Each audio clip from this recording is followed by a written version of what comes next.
The biggest lie about this World Cup final is the scoreline. And Williams battling, knocks it down, it's free, it's a goal! Years from now, people will see Spain 1, Argentina 0, and assume it was a close, hard-fought battle between two footballing giants. It wasn't. I thought the dominance was just shown, man.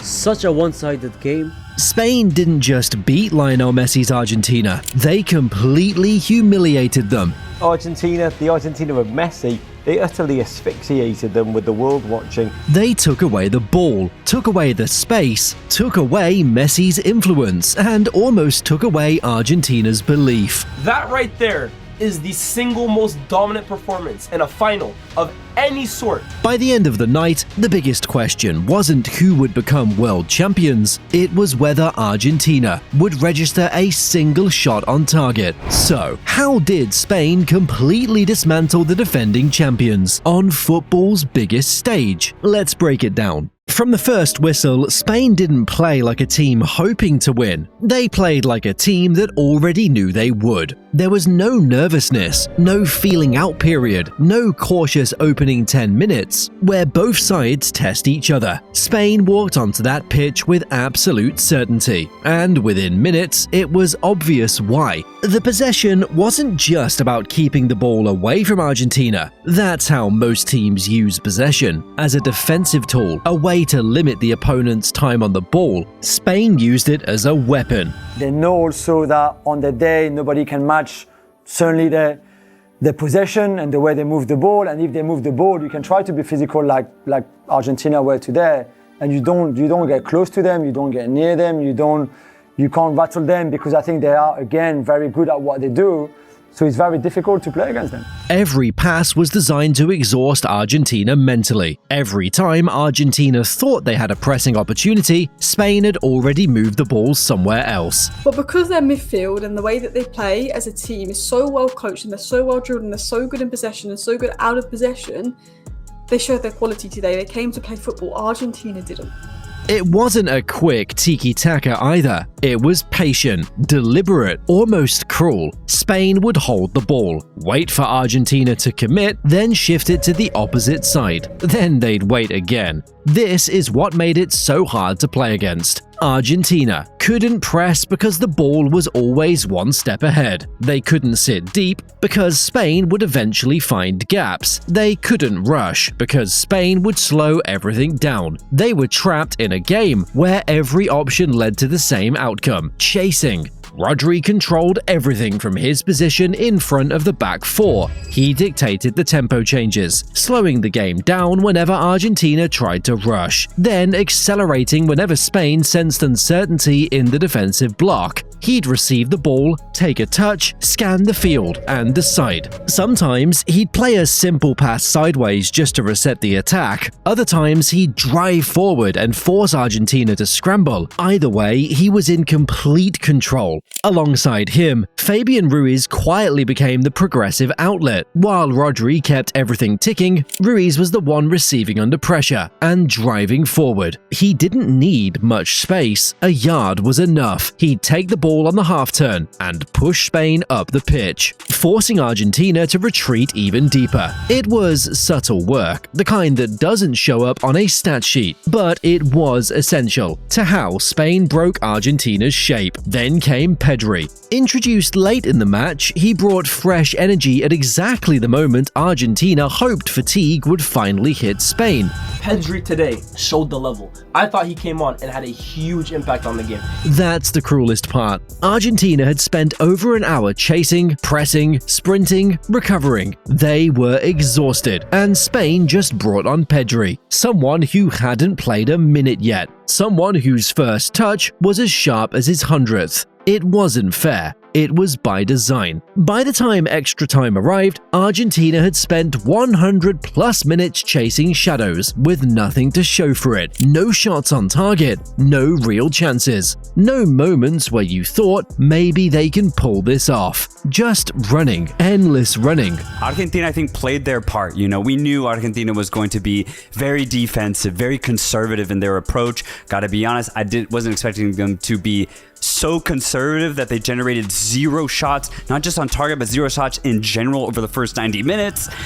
But the most impressive part of Spain's performance wasn't how they controlled the ball, it was how they controlled the player everyone expected to decide the game. Throughout the tournament, Argentina's attacking identity revolved around one simple principle: get Messi involved early, give him freedom between the lines, trust him to create moments nobody else could see. I think every player on this Argentinian squad, whether they're in the starting 11 or not, recognizes that when they are on that field, there are 9 players that are doing absolutely everything they possibly can because they know there is a payoff. It had worked against Egypt, against Switzerland, against England. Every time Argentina needed a spark, Messi found one. He'd drop deep, collect the ball, turn, and suddenly the game opened up. Spain never gave him that opportunity. Every time Messi dropped into his favorite pockets of space, a Spanish midfielder was already waiting. Not chasing, waiting.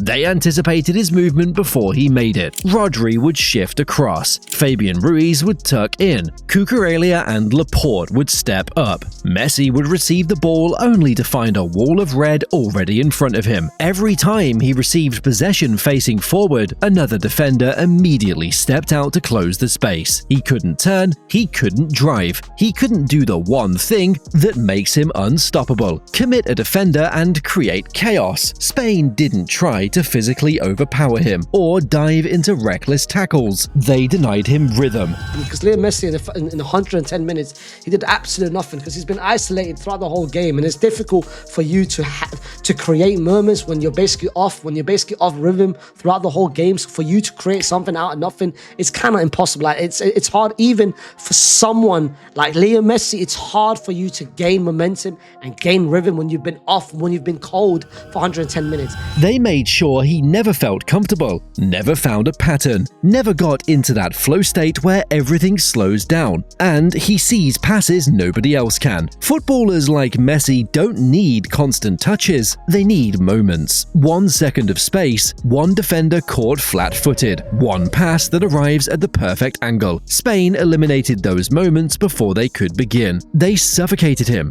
Without Messi orchestrating attacks, Argentina became disconnected. And when you look at this tournament, every single stat, offensively, Messi's #1 for Argentina.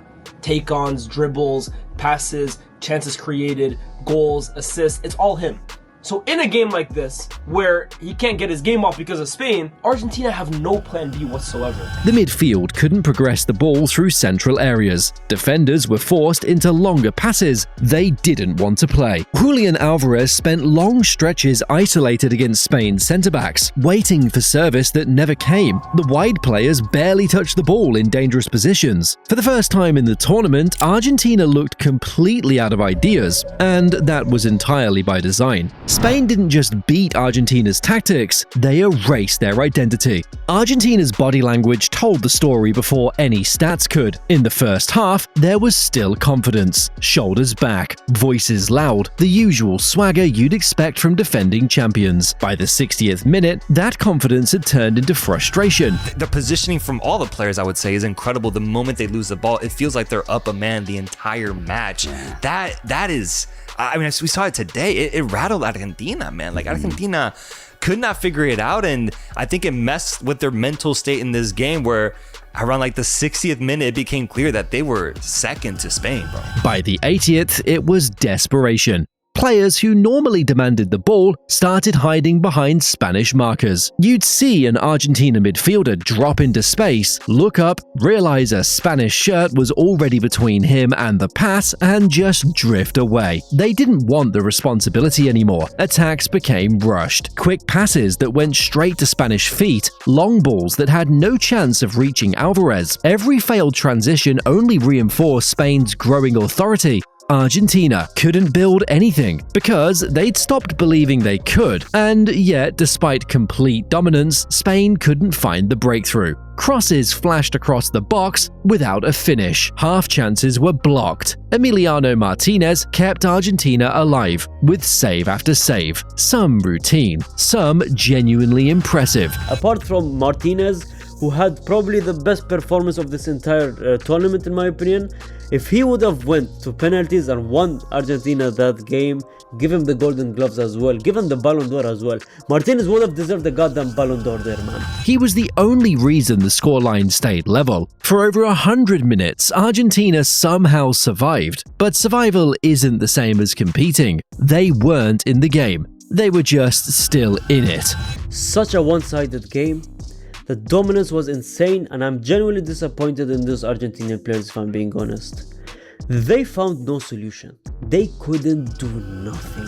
Then came the moment that changed everything. Enzo Fernandez, already carrying a yellow card, lunged into a reckless challenge. It was late, it was unnecessary, and it left the referee with no choice. The second yellow was inevitable. Suddenly, Argentina weren't just surviving against the best team in the world, they were surviving with 10 men. Spain immediately sensed the opportunity. Their circulation became quicker. Fullbacks pushed higher. Spaces that had been locked shut for over 100 minutes finally started appearing. In extra time, Lamine Yamal attracted multiple defenders on the right wing. He didn't try to beat them all. He just held the ball long enough to pull them toward him, then released it to Pedro Porro, who had all the space in the world. And if you watch ball, you will say Lamine Yamal did nothing this game.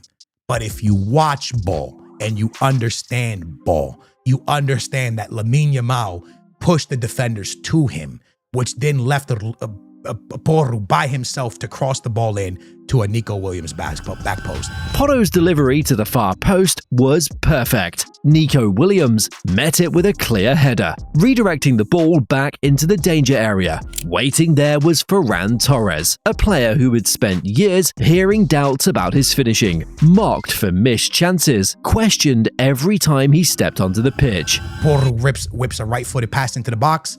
Nico Williams heads the ball down, and Torres, out of all the people, everyone made fun of him. Everyone laughs at him. Barca fans want him out. Everything is bad with Torres. The ball falls to him, and this is not an easy shot. His own fans had given up on him. His own family had made jokes at his expense. He had become a meme, a punchline, a player everyone assumed would never deliver when it mattered. With all the criticism, with all the hate that he's been getting from all sort of fan bases. Madrid fans laugh at him. Barcelona fans, they're tired of him. Throughout the whole last season, missing chances, this and that. He became a meme. His granddad was laughing about him. His granddad made fun of him. At one point, I felt sorry for him. With one bouncing ball and a split second to react, none of that criticism mattered anymore. Torres struck the ball with remarkable composure. On the volley, he shoots it low, it's getting deflected. You shoot it where he shot is the only place it's going in. Torres smashes the ball into the back of the net. And the bad guy, the villain, the one everyone makes fun of online, wins Spain the World Cup. Just like that. GG's. No panic, no snatching at all. Just a clean, powerful finish that flew beyond Martinez's reach and into the roof of the net. What a ball in. Is there a way VAR can rule it out? No. Cross to the back post. Nico Williams heads it back. Bang. Torres. Oh, it's beautiful. It's a thing of pure beauty. Ferran Torres. Boom! Into the roof of the net. One touch, one finish, one immortal moment. Ferran Torres joined Andres Iniesta in Spanish football history. Spain didn't just win a World Cup, they proved that complete football beats individual brilliance. This wasn't a team carried by one superstar, it was a collective masterpiece built on tactical intelligence, relentless pressing, and total trust in a system. The era of relying on one genius to decide everything is fading. The era of complete football has officially returned.